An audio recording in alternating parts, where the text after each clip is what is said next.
I invite Professor Rooprekha Verma to inaugurate the virtual protest with her valuable words on the atrocities happening against women and children in the society, a campaign hosted by Women Justice Movement. Thank you very much, Women Justice Movement in Kerala, for asking me to inaugurate your digital discussion on various issues of women. Congratulations for taking up this campaign and fighting for the rights of women. The main issue which you have taken up is dowry system.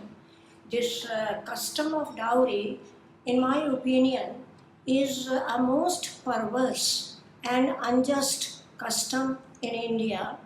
And the pity is that even those communities which did not have originally this custom in their religion or in their community, even they have adopted it in various forms today.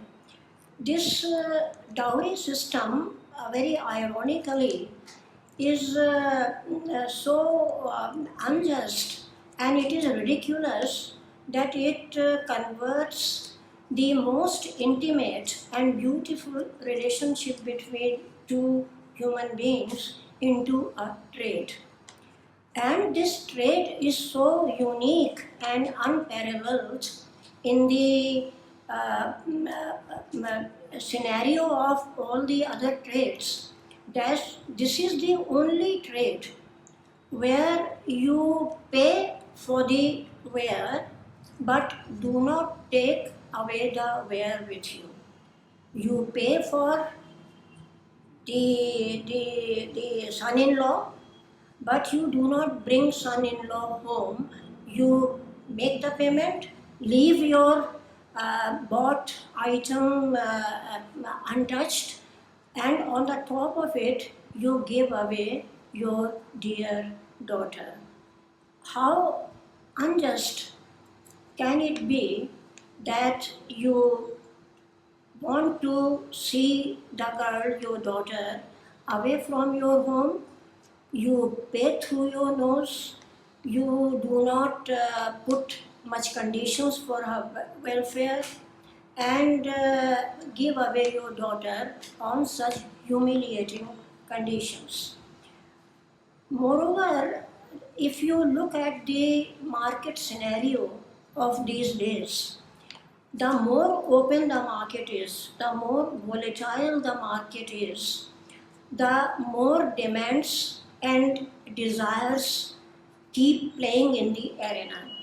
So, if in my childhood days one bicycle was enough as a dowry, in the later period a two-wheeler and then four-wheeler became necessary, and then the dowry conditions are becoming more and more tricky now, putting very heavy and many times humiliating, impoverishing burden on the parents of the daughter, on parents of the girl.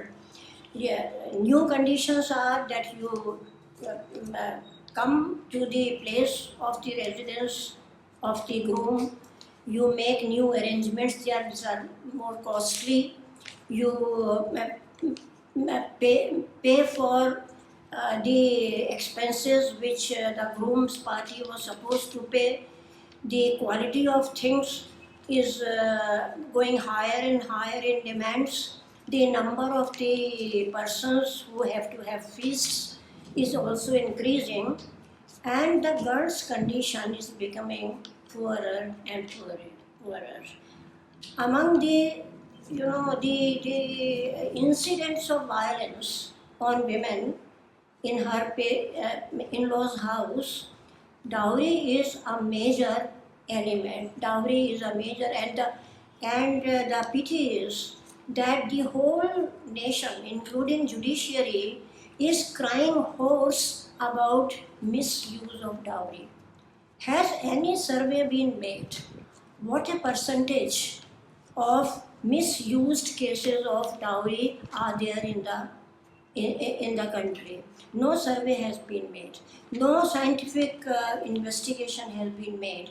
Only a fear and a hue and cry has been raised that the girls' parties are misusing the provision of dowry punishment, so much so that now most of the